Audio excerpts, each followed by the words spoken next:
Every empire believes its power is eternal. Every nation thinks it's too sophisticated to collapse. And yet the same invisible force has destroyed them all. It wasn't invasion. It wasn't rebellion. It was debt, the silent killer of empires. Not the debt you see on spreadsheets or headlines, but the hidden debt, the promises made in silence, the obligations buried beneath decades of lies. The story begins long before 2025. It begins with Rome, the empire that ruled the known world until its money died. The emperors borrowed to fund wars, bread, and circuses. They melted silver coins, replaced gold with copper, and told the people, value hasn't changed, but value always changes when trust is broken. When the debt became unpayable, Rome didn't fall to invaders, it fell to mathematics. Centuries later, Spain made the same mistake. They found oceans of silver in the New World, borrowed endlessly against it, and believed they had created infinite wealth. But silver was only metal, not value. The debt they built on it outgrew the empire itself.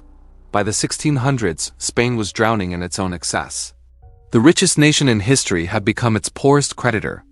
Then came Britain, the empire of trade, of ships, of global finance. To build it, they borrowed more than any nation before them. They sold government bonds, funded wars on 5 continents, and told the world that British credit was eternal. But when 2 world wars came, debt turned against them. The pound sterling, once as good as gold, became paper. And Britain, the ruler of the seas, became a debtor to America. Debt always starts as power. It fuels expansion, innovation, conquest. But like fire, once it grows beyond control, it consumes its master. Now the pattern repeats. The United States, the empire of the dollar. It has built a world of promises it can no longer keep. For decades, the government borrowed against tomorrow to buy stability today. Trillions in spending. Deficits turned into doctrine. Politicians promised growth. Central banks promised control, and the people believed it. But hidden beneath the numbers is a truth no one wants to face. America's real debt is not $36 trillion. It's far greater. Unfunded pensions, medical liabilities, Social Security, federal guarantees, corporate bailouts, military commitments across the world. These are debts too, even if no one writes them on the balance sheet. Add them all, and you get a number so large it can't be imagined. There comes a moment when every empire crosses a line it can never step back from, a point where debt no longer fuels prosperity, but poisons it. For the United States, that moment has already passed. For decades, Washington believed it could print its way out of reality. When wars became expensive, it borrowed. When recessions hit, it borrowed. When pandemics and bailouts devoured trillions, it borrowed again. Debt became the solution to everything, and therefore the root of everything. In 2025, the numbers have reached insanity. Over $36 trillion in national debt. Another trillion added every 6 months. And more than $1 trillion per year paid in interest alone. Money burned just to keep the illusion alive. That single line item now costs more than America's entire military. The empire no longer fights with weapons, it fights with debt service. This is what the end of an era looks like. An economy where new money doesn't build anything, it only prevents collapse. Where every stimulus is just a delay, every rescue another nail in the coffin. The US isn't investing in its future anymore. It's paying rent on its past.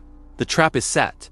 If the Federal Reserve raises interest rates to fight inflation, the debt explodes faster.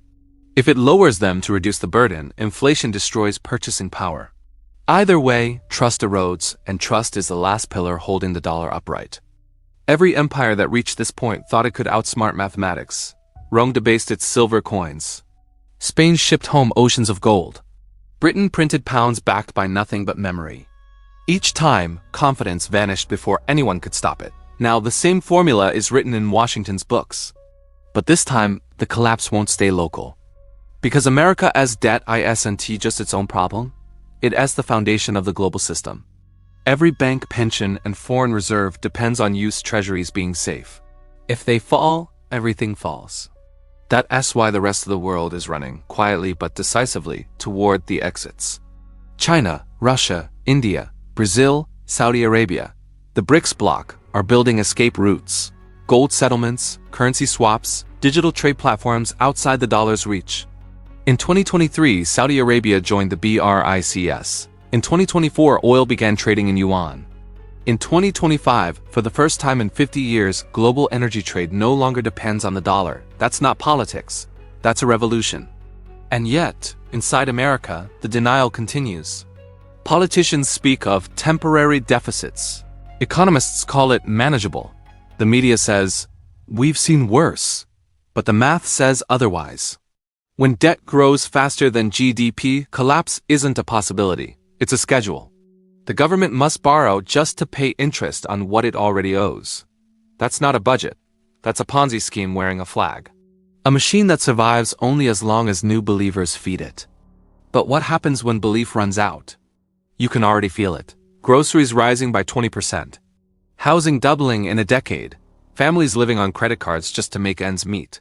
The middle class is disappearing, not because of politics, but because their money is dying. That's what inflation truly is, the quiet confiscation of a nation's wealth. Every empire hides its decay behind luxury. Rome built arenas.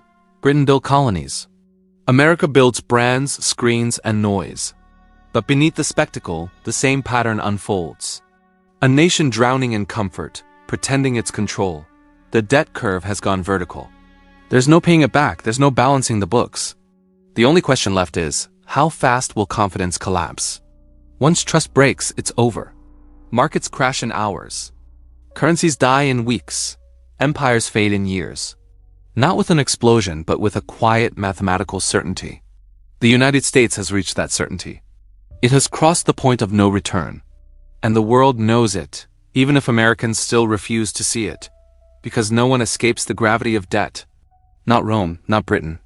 Not the Soviet Union, and not the empire of the dollar.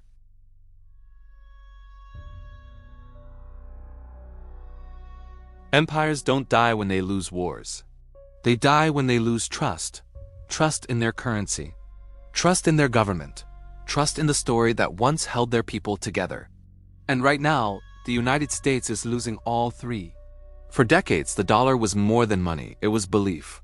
Every bill carried a promise. In God we trust.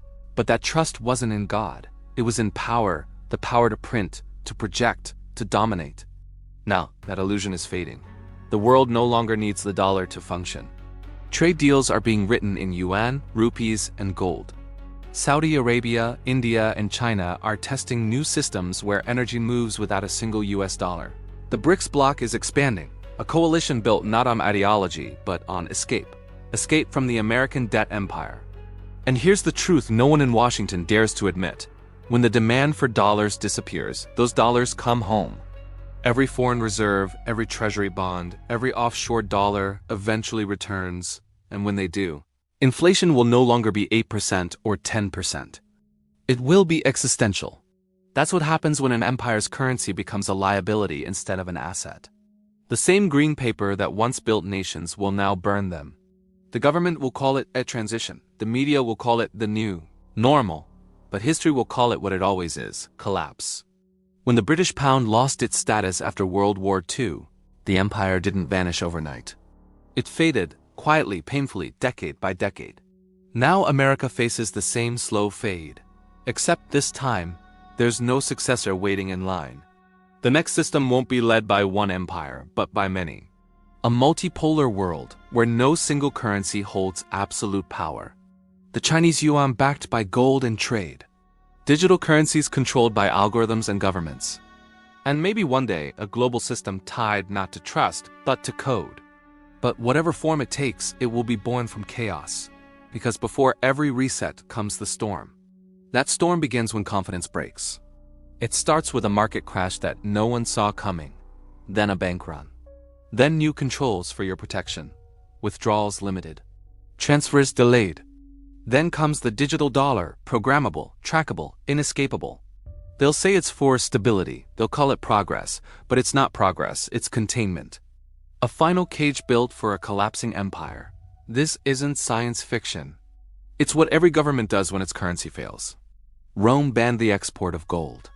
Britain froze capital during its decline. The Soviet Union confiscated savings to survive one last decade. And the United States will do the same, because debt doesn't just destroy wealth, it destroys freedom. When money dies, governments reach for control. And when control replaces trust, the collapse is complete. But history also offers something else. A lesson. Those who see the fall coming don't have to fall with it. In every crisis, some adapt, some rebuild. Those who moved to gold during Rome's collapse survived. Those who owned land after Britain's fall thrived. And those who kept producing value, real, tangible value, outlived every paper empire. Because money changes, power shifts, but value endures. In the end, the empire of debt will not fall because it was evil, but because it was impossible. Because no civilization can borrow forever. Because no nation can outlive the arithmetic of trust. This is how the story always ends, not with a bang, but with a quiet accounting. The world moves on, the maps are redrawn, and a new currency rises from the ashes. Rome had its denarius. Britain had its pound. America had its dollar.